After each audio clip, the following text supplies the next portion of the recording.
우리가 이제 살아가면서 여러분 성경들 많이 읽으시잖아요. 늘 읽고 묵상하고 또 말씀 속에서 이렇게 하늘의 보화를 우리가 찾게 되는데요. 성경은 사람을 구하기 위한 하나님의 열심이 기록되어 있습니다. 다른 건 많이 있습니다. 그런데 하나님의 관심은 사람을 살리는 겁니다. 그래서 하나님의 역사를 구속사라고 하는 것이죠. 그런데 하나님께서 사람을 찾아왔던 그 패턴은 거의 비슷합니다. 어떤 패턴으로 찾아오셨냐면 인생에 어려움이 있을 때 주로 찾아오셨어요. 성경에 보십시오. 이렇게 보면 어떤 때 이 사람들이 하나님을 만납니까? 어렵고 어디를 가야 할지 모르고 또 어떤 분들은 인생의 황혼이 되고 또 어린 아이들도 어떻게 살아가야 미래가 어두운 때 하나님은 찾아오셨습니다. 성경의 시작이 그렇습니다. 성경의 시작은 어둠 속에서 빛을 만드셨습니다. 그러니까 우리 인생에 그런 겁니다. 오늘 여러분 혹시 인생의 암울함을 가지고 찾아오셨나요? 빛을 만드신 그 하나님을 만나시기 바랍니다. 그 성경의 시작은 하나님이 태초에 천지를 창조하시느니라. 그 창조의 하나님은 지금도 똑같습니다.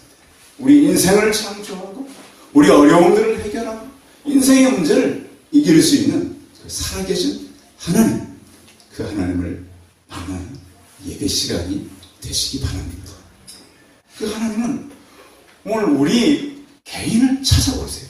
찾아오셔서 어떤 좀 여유를 가지라고 하는 거죠. 근데 우리는 여유가 있으니까 좁아지고 좁아가죠. 그런데 성경에 보면 성경의 사람들은 하나님을 만나고 변화가 있다면 다 여유 있는 사람으로 변했습니다. 하나님을 만나지 못했을 때 그 인격과 하나님을 만난 후의 인격은 다 변했습니다. 어떤 분들은 그래요. 사람은 쉽게 안 변한다. 근데 제가 아는 분들은 하나님을 만나면 다 변했습니다. 사람이라는 게 그렇습니다. 이 사기꾼하고 같이 살면 어떨 확률이 높죠? 금방 사기꾼이 돼요. 참 그거 놀라워요.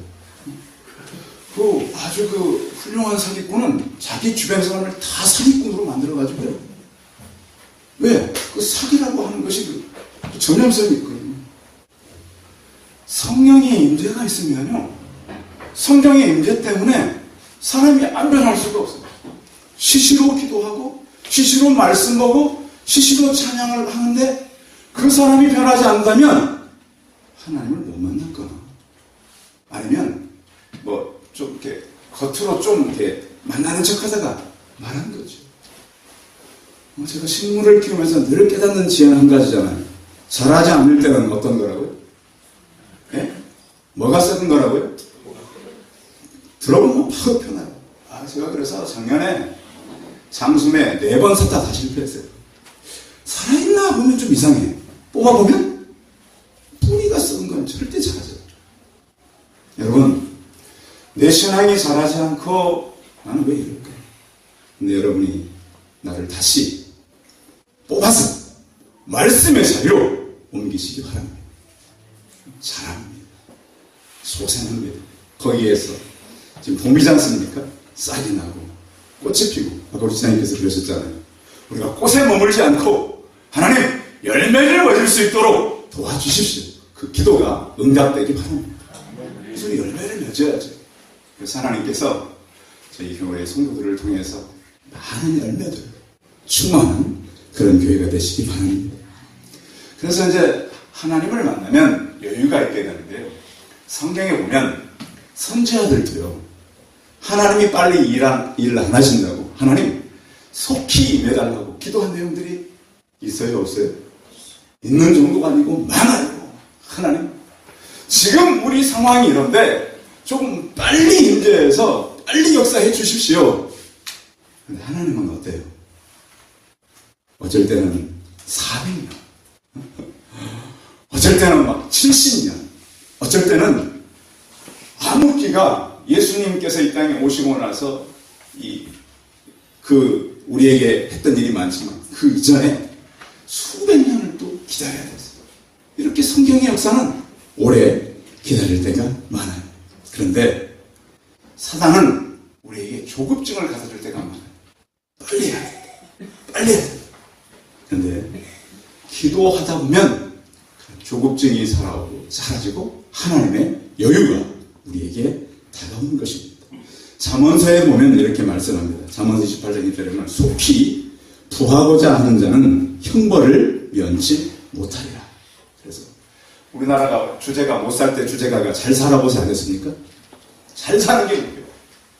가지고 빨리빨리 잘 살아서 지금 문제가 심각해요. 그리고 잘 사는 사람 우리나라 많아졌어요. 집도 많아졌고요. 여유가 생겼어요. 결국은 다 지금 다 어떻게 끝나는 거죠? 다 무슨 죄를 하면서 끝나는 거예요? 갑질하면서 다 끝나사는 거죠. 지금 나라. 그런데 원래 우리나라가 어려울 때 성경으로 시작된 기업들이 참 많고 말씀 앞에 세워졌던 교회들이 참 많았어요. 근데 왜 이렇게 된 거죠?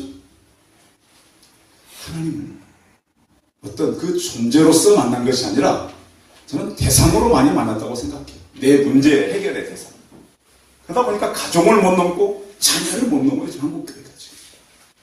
그래서 우리는 다시 오늘 하나님께서 말씀한 말씀으로 들어가기를 바랍니다. 자, 말씀 같이 한번 1절 읽어봅니다. 37장 1절 시작. 악을 행하는 자를 때문에 불편하지 말고 불의를 행하는 자를 시기하지 말지어다. 자, 우리는 어떤 일을 기대하고 빨리빨리 안 되면 불평이 나와요, 안 나와요? 나와요. 사람은 불평할 수밖에 없어요. 근데 사람이요, 어떤 그 변화를 빨리 기대하면 안 됩니다. 제가 이제 직접 만난 건 아닌데 글로서 만난 어느 분은 조폭을 하다가, 조폭이 뭔지 아시죠? 조직적인 폭력배를 하다가 감옥에서 예수 그리스도를 믿었어요. 그런 사람들이 이렇게 예수를 믿으면 확연하게 믿거든요. 진짜 막 제대로 완전히 감옥 들어가기 전과 감옥 나와서가 변했어요. 그래서 목회자가 돼가지고 또 그 업계들은 또 그런 사람들을 전도하잖아요. 이렇게 해가지고 열심히 해가지고 1년도 안 돼서 100명 이상이 있다. 물론 80년도예요. 그런데 이제 문제는 그렇게 되고 나니까 이 교회가 이제 그 해결해야 될 문제들이 오잖아요. 교회 안에는 또 이제 이 교육자들도 그렇고 교회 안에 또 이제 사람들을 세우면 다 말 잘 듣는 건 아니거든요. 교회 안에 힘이 들면 한 가지 찾는 게 있었어요. 주님을 찾아야 되는데 옛날에 만났던 그 줄을 찾는 거예요. 그래서 교회가 힘들기만 하면 이 목회자가 된 거예요. 목사님 뭘 마셔요? 술을 마시는 거예요. 중독이 와서 중독이. 그러니까요. 옛날에 막 그런 분들이 계셨잖아요. 막 예수 믿고 변했다고 막 같이 가고 다니고. 우리도 그런 실수를 많이 했잖아요. 그래서 지금이 문제가 아니라 계속 그러는 애가 중요하잖아요. 그래서 이제 알코올 중독이 돼가지고 치료하러 가면 사모님께서 기도원 갔다 그러고 막 그랬어요. 그래서 결국은 교회에서 이제 발각이 돼가지고 그래서 쫓겨났어요. 이제 그러다 보니까 이제 이 도시에서는 못하고 도시에서 좀 힘든 곳에 갔어요. 그곳에 가서도 계속 이 사람의 버릇은 이렇게 힘든 거예요. 혹시 여러분 가운데 술, 담배의 문제가 아직도 있으신 분들 계시다면 그 문제를 하나님께 내려놓으세요. 정말로 그래서 이분이 작심을 했어요. 왕년에 한가득했던 분이라 하나님 나를 데려가든지 끊게 하든지. 어느 날 갑자기 코에서 냄새가 나는데 썩는 냄새가 나는 거예요. 근데 술만 먹으면 다른 거예요. 먹을 수 있겠어요? 못 먹겠어요? 못 먹어요. 그래서 그때야. 근데 이게 시간이 너무 오래 걸렸어요. 그런 동안 이 간도 다 문제가 오고. 그리고 최근에는 이제 건강이 회복됐는데 모든 걸 잃었어요. 그래서 조그맣게 다시 교회를 하고 있는 모습을 제가 그래서 보게 됐습니다. 그러니까 한 사람이 돌아오는 데는 이렇게 많은 시간이 걸린다는 거예요. 그리고 세상에 이렇게 우리 주변에 보면 좀 빨리 성공하는 것 같은, 되게 성공하는 것 같은 것이지 성공한 건 아니에요. 근데 우리는 자꾸 그것을 성공했다라고 인정해 주는 거예요. 성도 여러분, 우리의 가치관이 그런 성공에, 세상적인 성공에 있지 않기를 바랍니다. 자꾸 교회도 말이죠. 그런 게 성공이라고 우리가 자꾸 인정해 주는 거예요. 근데 성경의 성공은 물질의 성공이나 높은 자리의 성공을 성공이라고 해요, 안 해요? 아니에요. 뭐가 성공이라고 그러죠? 하나님을 만나는 걸 성공이라고 하지. 그런 가치가 교회 안에 들어와 버린 거예요. 그러니까 목회자들도 심각한 거예요. 그러니까 목회자들도 이제 결국 찾는 게 좀 큰 교회, 물질, 이렇게 흘러요. 왜? 성공의 가치가 바뀌어버리기 때문에. 오늘 제가 우리 성도들과 하려고 하는 얘기는 행악자로 인해서 불편하지 말지. 교회가 부흥되는 것도 마찬가지예요. 제가요, 우리 교회 시작할 때 전도지를 만들어가지고, 전도지잖아요. 여러분, 전도지로 전도하면 사람이 돌아올까요? 안 돌아올까요? 안 돌아온다고요? 보여드릴 게 있어요. 성경책에 붙여놨는데, 이 전도지 2011년 6월 7일 제가 뿌린 전도지인데 이걸 갖고 교회로 온 사람, 저희 교회 청년이었어요. 근데 무슨 목적으로 갖고 왔는지 제가 몰라가지고 그때 이제 막 누가 오면 사달라는 게 몇 가지가 있었어요. 그래서 제가 다 사줬죠. 근데 몇 주 오다가 그 사준 날부터 졸업을 하셨어요.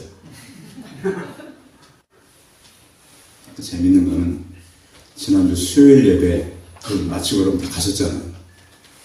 불을 끌어놓는데 누가 와서 앉아있었죠. 저 맨 뒷자리에. 누굴까요?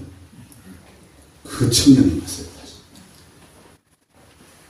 근데 보니까 교회를 온 것 같지는 않고, 교회를 왔으면 나를 만나야 되는데 계속 기도만 하고 있어요. 좀 빨리 보내야 되는데. 요즘에 제가 휴대폰에 비서를 하나 드렸잖아요. 그래서 하이픽셀이 경찰 좀 불러줘. 3초 만에 나갔어요. 그런 목적을 갖고 온 사람들 참 많아요. 그래서 우리가 교회 붐 빨리 안 된다고 불평하지 않길 바랍니다. 130년 전에 선교사들이 왔을 때요, 언더우드 아펜설교도 20년 동안 붐이 안 돼가지고 자기들끼리 붐이 붐된 게 1907년. 우리는 너무 빨리 뭘 해내라. 물론 열심히 해서 잘하면 좋죠. 그러나 모든 것은 누구의 때가 있는 거예요? 하나님의 때가 있는 것을 믿음으로 확신하시기 바랍니다. 그래서 우리는 불평과 불만하는 것이 아니라 하나님의 일하는 때가 있다라는 거죠. 자, 2절 읽어봐요. 2절 시작. 그들은 풀과 같이 속히 배임을 당할 것이다. 불은 채소같이 휘장할 것이다.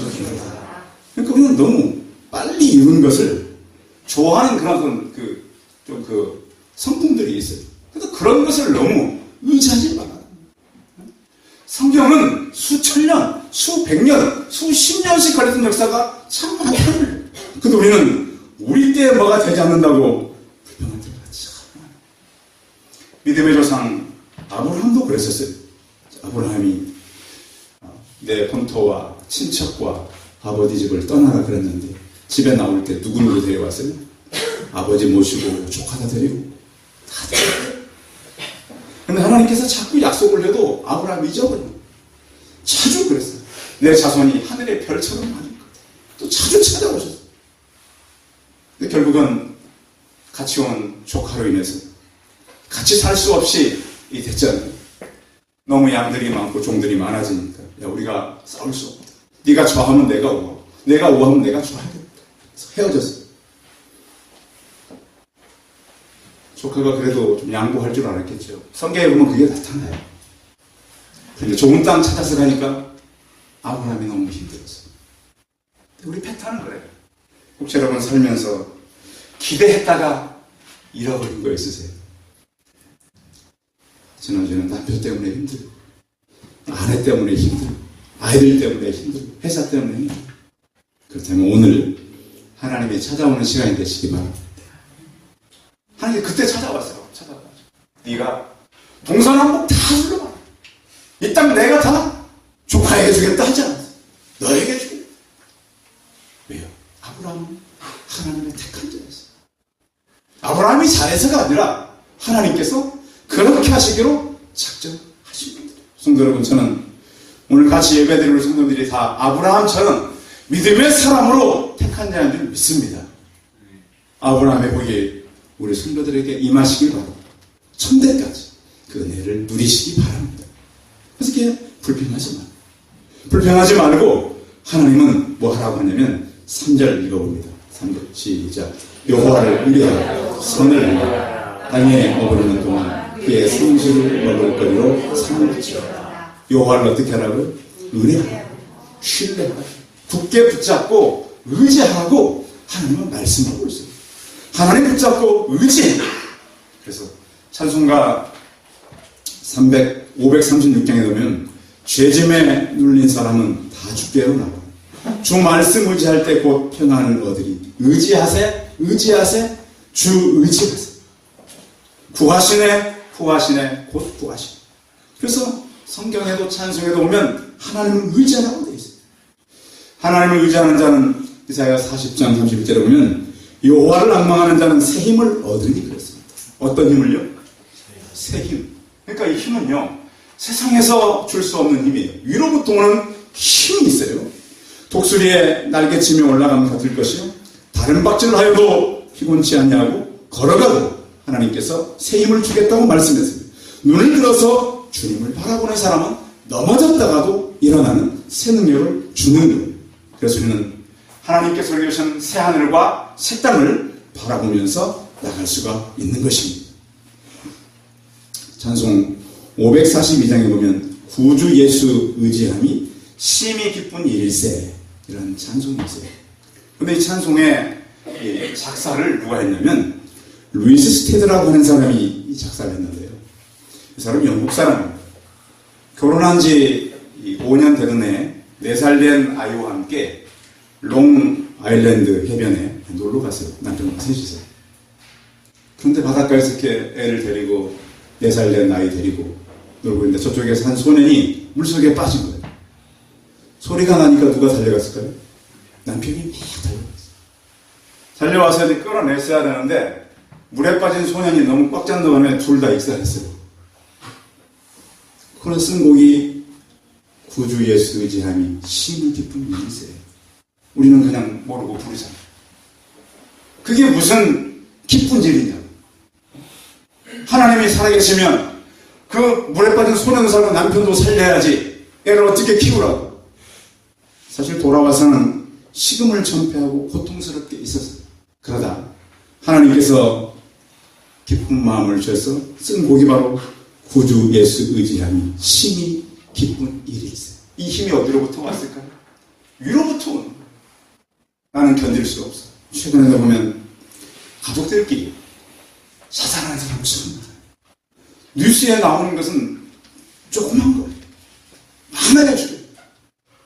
성도는 극단적인 선택을 혹 하는 마음이 있다 할지라도 예수 그리스도를 의지하는 마음이 있기 바랍니다. 그럼 4절 같이 읽어봅니다. 4절 시작. 또 여호와를 기뻐하라. 그가 내 마음의 소원을 내게 이루어 주시리라. 내 마음의 소원을 어떻게 한다고요? 이루어 준다고. 품는 게 중요해요. 소원은. 그래서 이 시간에 여러분들이 원하는 마음이 있다면 그 소원을 품고 하나님 앞에 서시고, 또 하나님은 이렇게 약속합니다. 5절을 읽어봅니다. 5절 시작. 내 길을 여호와께 맡기라. 그를 의지하면 그가 이루시고. 내 길을 누구에게 맡기라? 여호와께 맡겨라. 내가 한다고 되는 게 아니에요. 내가 열심히, 물론 우리는 최선을 다해야 돼요. 그러나 최종적으로 모든 것을 결정해가는 분은 바로 살아계신 하나님입니다. 그러면서 우리를 어떻게 하겠다라고 약속하고 있냐면 5절입니다. 5절 하나님 약속 읽어봅니다. 시작. 내 의를 빛같이 나타내시니 내 공의를 정오의 빛같이 하시리로다. 아멘. 우리 교회 오다 보면 바로 옆에 정오의 빛교회가 있어요. 가까워요. 그 교회 지날 때마다 이 말씀이 생각나요. 우리를 갖다 하나님께서 드러내요. 그 도구로 삼겠다. 그래서 내 길을 하나님께 맡기면 그가 이루시고 우리를 드러내신다. 성경의 주인공들 다 그런 사람들 아닙니까? 성경에 보면 정말로 어렵고 힘들었던 그런 주인공들이 너무 많아요. 그런데 그들이 하나님을 만남으로 해서 그의 삶이 다 변해갔다는 거예요. 삶만 변했을 뿐만 아니라 그 주변도 변했고 시대도 바꿨고 사람들이 변해갔던 것입니다. 우리는 행악자들 때문에 불평할 수가 있습니다. 그러나 하나님을 의지하고 힘을 얻기 바랍니다. 그런 사람들이 할 수 있는 것이 뭔가? 7절입니다. 7절 읽어봐요. 시작. 여호와 앞에 잠잠하고 참고 기다려 자기 길이 형통하며 악한 때를 이루는 자 때문에 불평하지 말지어다. 성경은 우리를 자꾸 불평하지 마. 1절에도 7절에도 불평하지 마. 근데 우리는 불평을 안 할 수 없거든. 그런데 우리의 불평이 아무리 크고 힘든 일이 있다 할 때 그 짐을 누구에게 맡기라고요? 여호와 하나님께 맡겨라. 그 짐을 그분께 맡겨라. 그러면 그 짐이, 그 문제가 내 문제가 아니라 누구의 문제가 되는 거예요? 하나님의 문제가 된다는 거예요. 이 비밀을 가르쳐 준 거잖아요. 내 문제가 있어요. 내가 막 끌어안고 고민을 하고 힘들어요. 그러지 말고 그것을 누구에게 맡겨라? 하나님은 나에게 맡겨라. 그러면 내가 해결한다. 물론 그 방법은 기도하는 것이겠죠. 예레미야 33절에 보면 너는 내게 부르짖으라. 내가 내게 응답하겠고 내가 알지 못하는 크고 은밀한 일을 내게 보이겠다 그랬어요. 이스라엘 백성들이 다 망해서 붙잡혀가고 그들이 돌아올 수 없는 소망 가운데 하나님께서 내게 기도하면 내가 응답하겠다 그랬습니다. 또 기다린다는 것은 소망이 있는 사람들이 기다리는 거죠. 그렇죠. 성도는 인생은 기다림이잖아요. 일이 많은 사람은 말이 없대요. 말할 시간도 없다는 거예요. 불평할 시간도 없다는 거예요. 그래서 하나님께서 맡긴 일을 우리는 기다리면서 씨를 뿌리는 것이죠. 우리 주변을 제가 이렇게 보니까요.